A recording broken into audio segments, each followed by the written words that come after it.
Olá, estamos chegando ao final do nosso curso. Vamos apresentar hoje a lição de número 13, que tem como título O Modelo de Cristo, Desejo Missionário e Saudações Finais.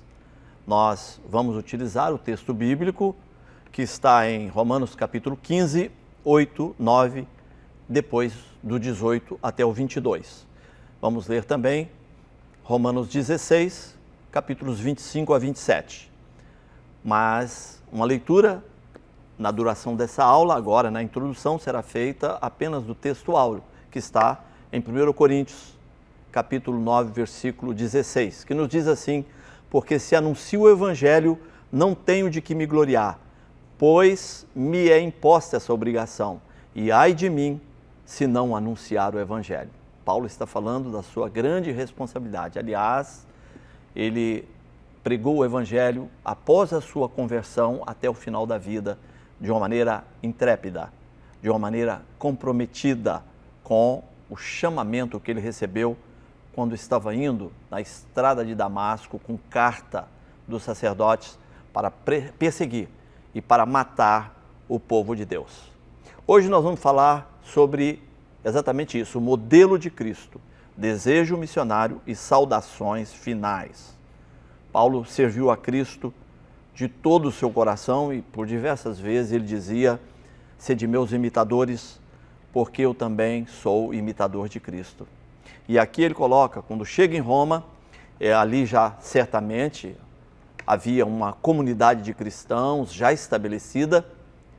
Aliás, antes que ele chegasse a Roma como prisioneiro, ele escreve a sua carta àquela comunidade como uma preparação para a sua chegada, falando do seu ardente desejo de visitá-los e falando do seu propósito de compartilhar com eles de dons espirituais, dando orientações e ao mesmo tempo criando um ambiente para uma colaboração efetiva ao Evangelho ali entre os romanos e também preparar ali uma plataforma para que ele evangelizasse no Ilírico e também na Espanha. O alvo dele era a Europa, evangelizar nos demais países da Europa.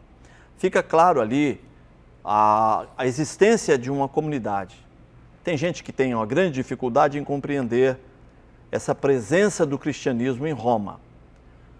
A presença da fé cristã em Roma já antes que Paulo ali fosse. Nós podemos afirmar com toda certeza, por conta da existência dessa comunidade ali, que ela se edificou naquela localidade, ou seja, na cidade de Roma, sem o trabalho efetivo de Paulo. Paulo não é o fundador, ele não foi o fundador dessa igreja que estava em Roma. E aí há muitas especulações a respeito de como aquela comunidade se formou. No catolicismo romano se afirma que Pedro foi o fundador dessa igreja. No entanto, isso não tem qualquer base histórica, nem bíblica, porque Pedro estava na Judéia quando Paulo se dirigiu para Roma. Pedro não estava em Roma. Logo, não é correto fazer essa afirmação e não há nenhuma alusão de Paulo na carta aos Romanos a respeito da presença de Pedro ali.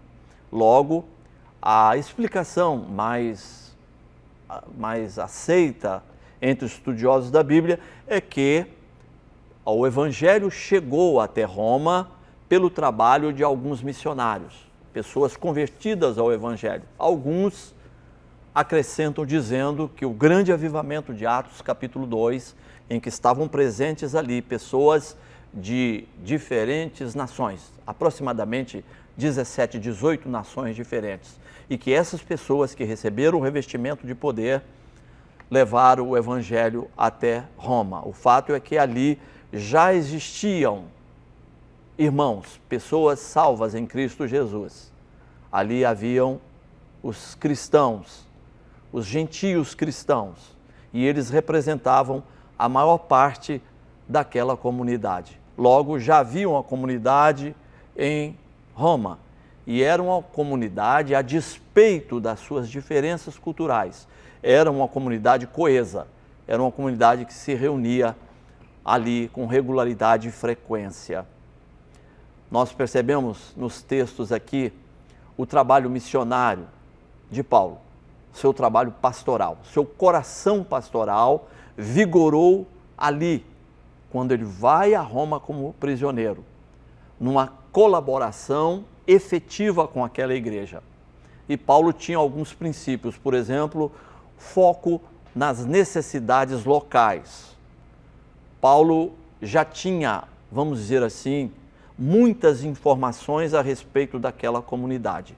E quando ele escreve essa carta para combater problemas específicos existentes ali naquela comunidade. Logo, havia foco nas necessidades locais, nas necessidades daquela igreja. E em função disso, ele direcionou todos os seus ensinamentos. Em segundo lugar, havia foco em termos da mensagem do Evangelho. E é por isso que ele diz: não me envergonho do Evangelho de Cristo, que é o poder de Deus para a salvação de todo aquele que crê. Foco na mensagem do Evangelho. Por isso ele diz que eu não vou me gloriar porque prego o Evangelho, porque sobre mim está imposta essa obrigação e ai de mim se não pregar o Evangelho. Mas quando ele escreve essa carta, ele tinha também foco no fortalecimento dos cristãos. É isso que está, por exemplo, lá no capítulo 1 ainda, versículos 11 e versículo 12. Ele queria prestar uma colaboração firme aos cristãos de Roma. Ele gostaria de proporcionar a eles benefícios e bênçãos àquelas igrejas domiciliares de Roma. Mas ele, que desejava ter chegado em Roma antes e desejava ter chegado como pessoa livre, ele chega ali como prisioneiro. Mas ele faz da proclamação do Evangelho a sua razão principal de ali estar, anunciar a Cristo. Essa é a tarefa principal da igreja. Paulo vai ali imbuído dessa responsabilidade, desse compromisso, levar a Cristo aquela comunidade, aquelas pessoas. E esse deve ser o foco principal da igreja. A igreja, como corpo de Cristo, tem como tarefa principal a evangelização dos povos. É o que Jesus disse em Marcos, capítulo 16, versículos 15 e 16. E também nós temos o grande mandato de Cristo, que está em Mateus, capítulo 28, versículos 19 e 20. Logo, a tarefa da evangelização mundial é ainda uma tarefa inacabada. E cabe à igreja a responsabilidade de levar o Evangelho a todos os recantos, a todas as partes do mundo. Nós estamos vivendo hoje um período difícil em termos da evangelização. Partes do planeta tão evangelizados no passado, hoje estão se tornando localidades seculares, sem o Evangelho. São chamadas civilizações pós-cristianismo. E, lamentavelmente, e de forma intrigante, a Europa pode ser considerada hoje uma sociedade pós-cristã.